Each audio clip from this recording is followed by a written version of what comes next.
It's Thursday morning somewhere. Oh, It's right 5 here. o'clock somewhere. I know it. It's right here. And we're coming, once again, we haven't left the 48th floor yet today. Oh, it's a beautiful day, though. It is absolutely gorgeous. Anyway, It's a sitting little next to me cold out, though. is the effervescent and most popular worldwide now. Hashtag invite her, Miss Kira. Thank you, Randy. And to my right is Uncle Randy. Uncle Wandy. Uncle Wandy. Yeah, and so we're just going to call her hashtag from now on. I don't think we should shorten that to hash. No. No. No. Anyway. No. No. Anyway, life is good here at Lake Geneva, and that Lake Geneva is the city, but Geneva Lake is where we're at.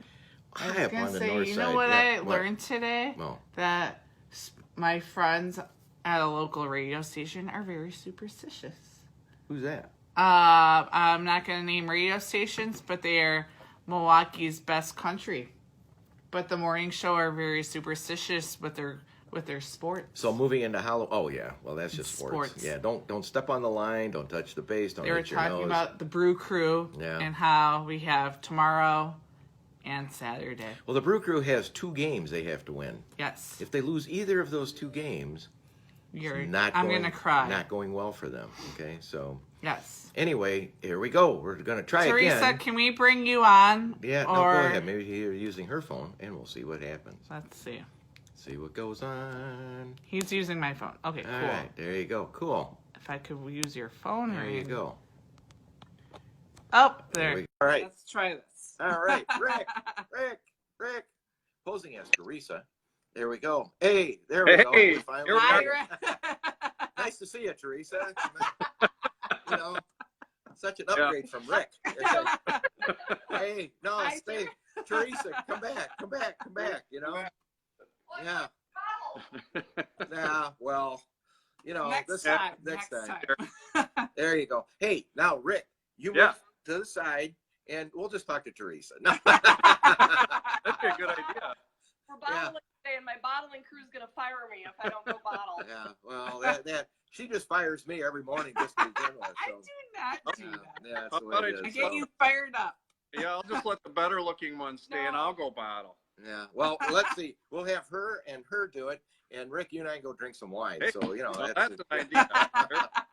yeah, well, that's awful good. Teresa, thank you for putting, thank you. Have fun bottling. Yeah, save us one. Yeah.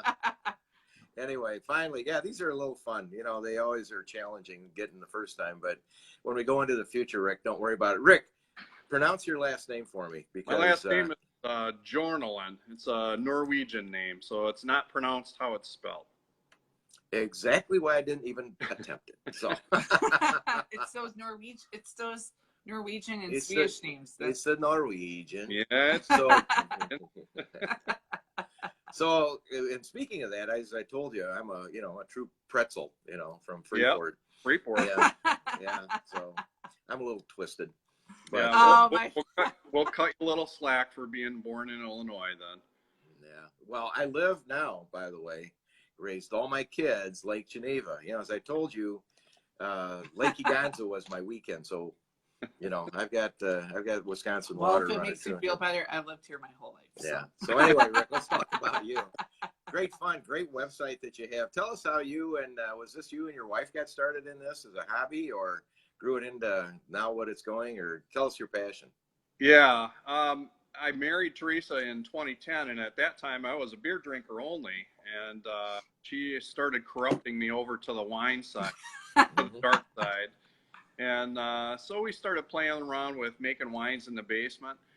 And then after a couple of trips out to Sonoma and Napa, we realized that the land that we live on here, we've got property that's real hilly and slopey, and the soil is horrible. And I said, you know what? I think we could grow grapes. So I talked her into it, and we planted 150 vines in the ground and had a really good time. And then the next year, we decided to plant 500 more. Wow. Yeah. So then after that, the house that was immediately next door to us or adjacent to our property went up for sale. And we bought that and eventually decided that we'd make a winery out of it because it has a spectacular view of the grapevines and the property. And it overlooks Cadiz Springs State Park. So it's beautiful out here. So how long did it take to plant those 500 grape plants? I'm just curious. Yeah, well, it's like digging in the rocks. It was horrible, Oof. but they grew really well. The grapes really like terrible soil, so it worked out really good for us. And so we planted for a couple of years there, and then we planted the third year also. So we've got grapes that are now about 5 years old, and we're using those for our estate wines, mostly red wines. Well, I'm on your virtual tour, which is very cool. Yeah. I mean, I am, yeah, so I'm going to end my participating. I'm just going to go on the virtual tour, but you're right. Whoever did this did it very, very well. You're right about the beauty and the scenery. And of course, growing up down in that area, you actually in that area, you know, you go to DeKalb County, you can see for 22 miles because it's perfectly flat. Exactly. You know, and people don't really realize Southwest Wisconsin, Northwest Illinois, whole different topography than certainly down Illinois. It is. It's rolling hills, and we're situated kind of in a valley. We've got a pond at the bottom of the valley, so we've got a pavilion here where we can do events. So we've kind of got a little bit of everything for people. We do a lot of weddings out here. So yeah, we've got a lot of beautiful scenery out here, especially this time of year. I was gonna say it must be beautiful seeing the leaves change and everything with those hills and those trees. It is. Yep. Yeah. Sitting in the tasting room right now, and it's real pretty. One of the things that we're doing, and you might not know, I mean, you might, but you know, Wisconsin is the #1 golf destination in the world. Did you know that? I did. A lot of people don't. Yeah, yeah. By having the U.S. Open a year ago and the Ryder Cup coming up in 2 years, when we have media credentials last year at the U.S. Open, I talked to people all over the world, and I said, so what do you think golf courses are like in Wisconsin? And they go, well, like we see on TV, because all they see is Kohler and Erin Hills. And 99% of the golf courses in Wisconsin have nothing to do with that. You know, they see this links type topography, and where you're at is the reason that people come to Wisconsin. You know, it's parkland views, it's whatever. So we have to get you in we have an outreach going right now. And that's not the reason why Wisconsin's in that #1. They have millions of people coming to Wisconsin because we have 9 of the top 100 golf courses in the world located in Wisconsin. And that list is growing all the time. So, but the topography is just gorgeous. I'm going through, I'm still on your virtual tour, which I think is fabulous. That says it all. Yeah. So when you grow grapes, how long does it take before you can actually stuff those in a bottle? They take at least 3 years. So for the first 3 years, we usually trim the fruit off because we want them to spend all their energy getting roots down. So then after that, we can start taking some grapes off. So we've got some fully mature plants out there, and our harvest this year was actually really good. Really? So what leads to a better harvest? Is it just weather driven, or because it's length of time they've been in the ground, or usually, you know, with wines they say vintage years. You know, 2012 was a really good year, and what that translates to is dry. The grapes, when they're dry and stressed a little bit, they actually produce a better grape. So the drier years are better, and we had a wet year this year, but it was late in the year. So actually they produced really good grapes this year. The only problem is the wetness sometimes got some fungicide issues where some of the crops were lost late, but we were lucky enough to pick a little bit early, and we got great crops this year. That is so cool. So with your grapes, and how many acres do you guys have at your facility? Our property is sitting on 18 acres, and we have about 2 acres of grapes. And grapes are very labor intensive, so it's all manual work, all the pruning and the harvesting and the mowing and the spraying for weeds. All that's very manual work. So believe it or not, 2 acres is a lot of grapes. I wouldn't wish more than 2 acres on any. Yeah, I'll tell you what. So where did you get your knowledge? And I mean, as far as growing, where did that come from? I mean, I talked to guys with wineries. I have no clue. Yeah, I wouldn't know how to plant a grape in what soil if I had to. How did you go about doing that? There's actually an online program called Vesta, And Vesta has two courses: the viticulture course, or for the vineyards, and then they have an enology course for the winemaking. And it can be a 2-year course, so you can actually get a degree in that. And most of the professors are California and Washington State winemakers for the winery side. So it's an online course. Usually they have one class a week, and then you have coursework and tests and all that, just like any other college. And it's very, very good training. So they have coursework for all aspects of both vineyards and winemaking. So that's what we did. Teresa took the vineyard classes, and I took the winemaking classes. And trust me, it was a challenge as an adult going back to school. I should have paid more attention in my chemistry class in high school. No, that's why you and I always ask, where are we going to use this? That and the trigonometry. No. Yeah. My son's taking chemistry and trig. He called a few minutes ago. He's taking chemistry in college right now, finishing up, and he said, "Where are we going to use this?" I said, "It'll haunt you. Yeah. Just stay tuned. You know, it'll come back." So, do you have wine stomping days? Did you and your wife in the early stages just throw them in a bowl and, dance around, or how did that go when you were first? We don't have that. We don't do the wine stomping. Usually anytime you're picking or harvesting or pressing grapes, you have hundreds and hundreds of bees and wasps and all that kind of thing. So it's not a Far real more interesting that way. time to be stepping on grapes right then. Oh yeah, right on your feet. Or, that's just you weren't supposed to tell that. I was going to try to get her encouraged to do that. So I'd be filming that event, but no. Well, then I wouldn't be able to come to work because I couldn't walk. You couldn't come to work. Yeah. We have too much fun. This does not work under any circumstances. So tell us, what are your favorite wines? You see you have a big distribution up, in our area. You can ship to 33 states. Yep. Who's your favorite distributor other than yourself or your wife, or getting in the car saying, "Hey, taste this"? Well, we have one distributor in southern Wisconsin, and then one in northern Illinois. So if your local liquor store or restaurant doesn't have our wines, you can certainly ask them, and they can bring that in. But we find that here in southern Wisconsin, a lot of our customers prefer sweet wines.